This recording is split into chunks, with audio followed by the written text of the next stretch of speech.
Is this a figment of your imagination? Welcome to WatchMojo, and today we're looking at references, callbacks, and other small details that you might have missed in the long-awaited follow-up to Beetlejuice. Spoilers, spoilers, spoilers. What do you think of this? You like it? Number 10. The Model Town. The original 1988 film opened with Danny Elfman's iconic musical score as we're given a bird's-eye view of Winter River, Connecticut, which is revealed to be Adam Maitland's model of the town. The sequel mimics its predecessor's opening credits, but with a few notable additions.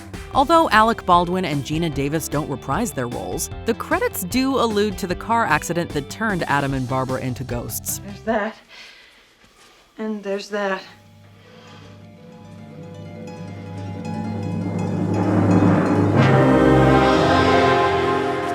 Handbook for the recently diseased. Deceased.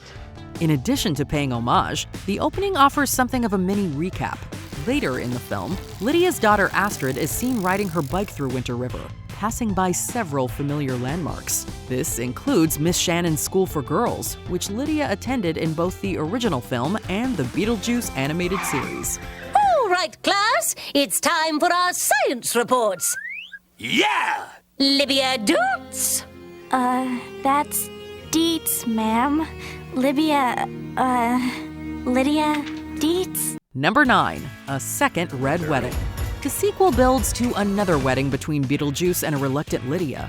Their second wedding has more than a few nods to the first film. I want out for good. In order for me to do that, hey, I gotta get married. Hey, these aren't my rules. Come to think of it, I don't have any rules. When Beetlejuice gets rid of the influencers in attendance, he sucks them into their phones. This visual is similar to Adam Maitland's stretched out face. Beetlejuice has also saved his betrothed's red wedding dress. White might be the traditional color for the living, but Beetlejuice upholds the saying, "Married in red, you'll wish yourself dead." Do you take this woman to be your wedded wife? Jeez, I don't know. I mean, it's kind of a big decision, isn't it? I mean, I always said if I ever did it, I was gonna do it once, and that was it. Well, like the original, the wedding is capped off with somebody being devoured by a sandworm. Instead of Beetlejuice, though, Dolores and Rory are swallowed whole. Beetlejuice and Lydia might not tie the knot, but their exes are bound till digestion do they part. Number 8. Delia's Sculpture. Catherine O'Hara returns as Lydia's stepmother Delia, who has made a name for herself in the art world. Careful, that's my sculpture. And I don't mean mine and I bought it, I mean I made it. It's my sculpture. While she's expanded her craft beyond sculpting, Delia's older works still hold a special place in the film. Astrid attends a private school that received a sizable donation from the Dietz Art Center. Outside the center is the same sculpture that ensnared Delia over 35 years ago.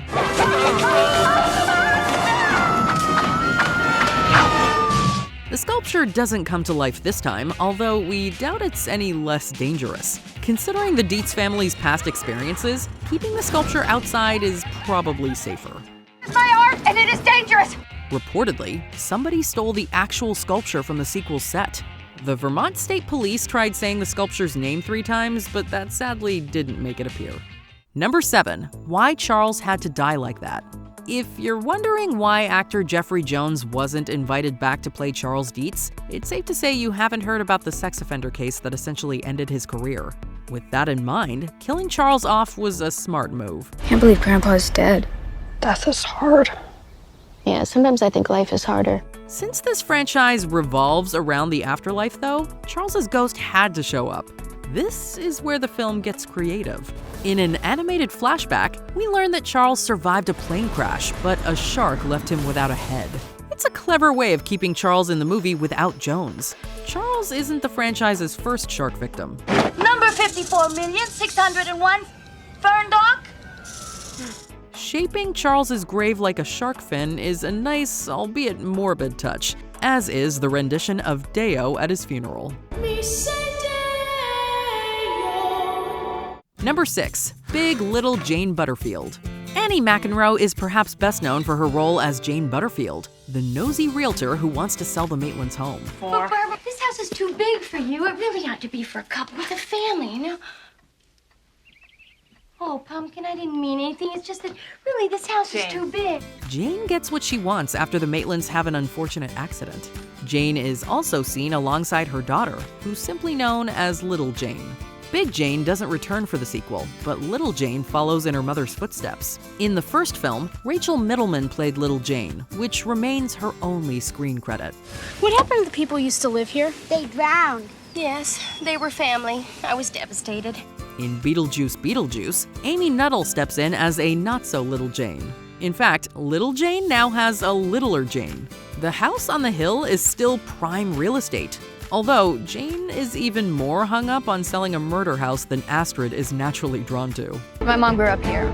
That old house on the hill. Wait, the ghost house? Number 5. Jeremy's James Dean costume. The murder house in question belongs to Astrid's love interest Jeremy, played by Arthur Conti. Is your mom Lydia Dietz? Unfortunately. She's a legend. Before the big reveal, the film drops several hints that Jeremy is a ghost. His James Dean costume is perhaps the most inspired clue. Jeremy models his Halloween costume after Dean's character in Rebel Without a Cause. You're tearing me apart! What? You say one thing, he says another, and everybody changes back again! That's a fine way to behave. This serves as a warning that Jeremy is trouble like Jim Stark. More significantly, Dean died in a car crash only a month before Rebel Without a Cause hit theaters. Watching Dean give his career-defining performance was like seeing a ghost. Something similar can be said about Jeremy, who's putting on a performance for Astrid. What just happened? Jeremy and Jim Stark are both rebels, although one's a murderer, whereas death merely follows the other. That's the end. Yeah. Certainly is. Number 4. Mirroring the musical. The Beetlejuice stage musical has been praised for honoring the source material while taking it in a fresh direction. And such a bold departure from the original source material! In the stage version, Lydia ventures to the netherworld in search of her dearly departed mother. Despite not getting what she set out for, the experience brings Lydia closer to her father as she accepts her mother's death. Whatever it takes to make him say your name, Dead Mom! This subplot wasn't in the 1988 film, but the sequel brings things full circle. In this case, Astrid is taken to the afterlife in search of her late father Richard. Astrid and Lydia are briefly reunited with Richard, giving the family closure. Whether intentional or not, this storyline borrows more than a few notes from the musical, while still singing a different song. She's dealing with the loss of her father. I think she holds a lot of resentment, so she kind of puts it on her mom. Number 3. The Janitor. Getting adjusted to the afterlife, the Maitlands encounter a ghostly janitor played by Simi Beau, who ironically passed away before the original film's release. It's all in the handbook. Keep moving.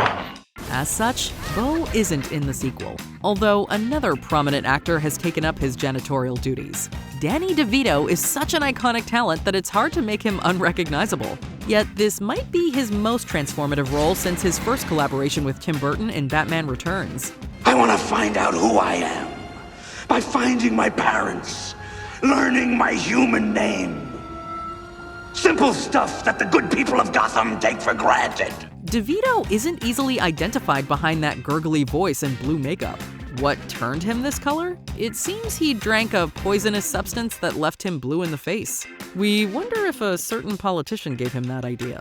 In any case, the janitor meets a permanent end at Dolores' hands. She's a soul sucker. Number 2. Throwing shade at Disney. When Disney comes up in a conversation, Lydia mentions that the closest they ever got to the Mouse House was when Astrid dressed as Cinderella's dead mother. Don't ever say that name! This is likely a reference to Burton's complicated history with Disney. Starting his career as a Disney animator, Burton was let go following 1984's Frankenweenie. Sparky, you know you're not supposed to go out. You could have gotten into trouble. Burton reconciled with Disney to produce The Nightmare Before Christmas and several other projects.